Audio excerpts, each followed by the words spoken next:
Advocate शैली शर्मा इस वक्त हमारे साथ मौजूद हैं, जिनके घर पर सुबह एनआईए ने रेड की है। मैम, आपके घर रेड क्यों की गई, क्या वजह मान रहे हैं आप? सर, मैं वजह क्या मान रही हूँ, उन्होंने मुझे खुद ही ये पूछा कि आप सारे गैंगस्टर्स के केसेस कर रहे हो, इसलिए आपके घर पे रेड कंडक्ट की है।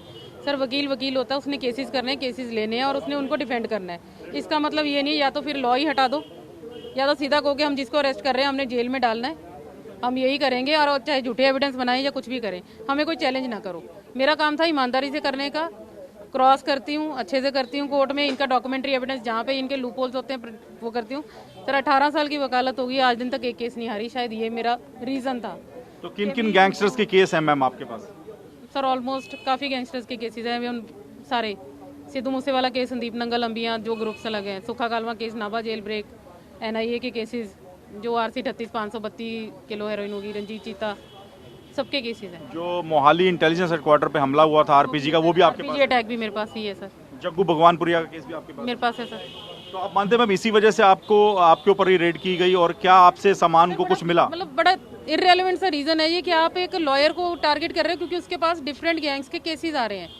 रादर आप उस लॉयर को कुछ इन्वेस्टिगेशन में वैसे पूछ सकते हो कि भाई डिफरेंट गैंग्स के केसेस हैं, आप हमें बताओ कि किस गैंग का क्या है, कौन से डॉक्यूमेंट्स हैं आपके पास, उनके केस फाइल्स क्या हैं, वो पूछ सकते हो आप तो एक उसको लॉयर को एक उनके साथ खड़ा कर दिया कि आप उसके केसेस कर रहे हो। बेसिक रीज़न तो मुझे यही आ रहा है कि मुझे टारगेट करो, ठीक है, ये शांत रहेगी, इनको ठीक है, जो जैसे डॉक्यूमेंट्स बना रहे हैं। एक्यूज भले ही गैंगस्टर हो, लेकिन उसका एक राइट होता है कि वो बिल्कुल right उसको होता है लीगल सर। एड मिलना चाहिए। अकेले तो gangster आप का नहीं सर, लेकिन हर एक का legal इसी वजह से आपको टारगेट किया गया कि आप इतने गैंगस्टर्स के केस आ रहे हैं? रीजन ही ये बताया कि आपको टारगेट इसीलिए किया क्योंकि आपके पास गैंगस्टर्स के केसेस हैं।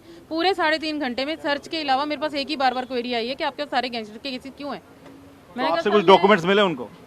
सारे चेक कर ली, कुछ नहीं मिला।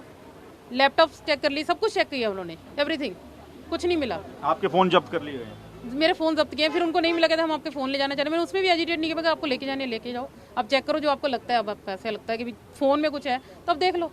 लेकिन मैम एक सवाल ये नहीं है कि गैंगस्टर्स जो हैं कई अलग अलग मामलों में इन्वॉल्व हैं, और जो वांटेड हैं, जो जेल के अंदर से ऑपरेट कर रहे हैं, वो किस माध्यम से आपसे कनेक्ट होते हैं, आपसे बातचीत? मेरी एक बात समझिए, जो जेल के, पहली बात तो मेरे को कोई ऐसे कॉल्स नहीं आती। सेकंड, जो जेल के माध्यम से होते हैं, मेरी पहले भी कोर्ट्स में भी यही क्वेरी थी कि आपने कोई डिप्टी सुपरिटेंडेंट उठाया, जेल में फोन मैं पहुंचा रही हूँ, जेल में फोन कैसे पहुंच रहे, कितनी अथॉरिटीज हैं, कितने जो आपसे जो कांटेक्ट होता है वो किस माध्यम से, ये भी पूछा गया? नहीं होता सर, वो नहीं पूछा आपके केसेस क्यों आ रहे हैं, ये पूछा गया है। सर, अगर कोई जेल में बैठा है, किसी को मैंने बरी करा दिया, वो 4 लोगों को बताएगा ही ना। जो बंदा बाहर निकल रहा है पूछेंगे नहीं वकील, रेफरेंस ही ऐसे आती है। तो अब आप और आपके साथी एडवोकेट मानते हैं गलत कार्रवाई हुई है, इस तरह से ट्रेंड शुरू हो जाना, एडवोकेट्स को टारगेट? तभी वो लोग स्ट्राइक कर रहे हैं, तभी वो साथ खड़े हैं मेरे। अगर कुछ गलत नहीं होता तो फिर साथ भी क्यों खड़े होना था। एडवोकेट शैली शर्मा हैं, जो कि चंडीगढ़ के सेक्टर 27A में रहती हैं, वकालत करती हैं। उनके पास कई गैंगस्टर्स के केस हैं, कई ऐसे हाई प्रोफाइल केस हैं जिनको लेकर एनआईए तफ्तीश कर रही है, और उनके ऊपर जो रेड हुई है उसको लेकर चंडीगढ़ के जो वकील हैं वो गुस्से में हैं। चंडीगढ़ बार एसोसिएशन के द्वारा और पंजाब हरियाणा हाई कोर्ट के द्वारा जो वकील हैं उन्होंने अपना वर्क सस्पेंड रखने का भी फैसला लिया है।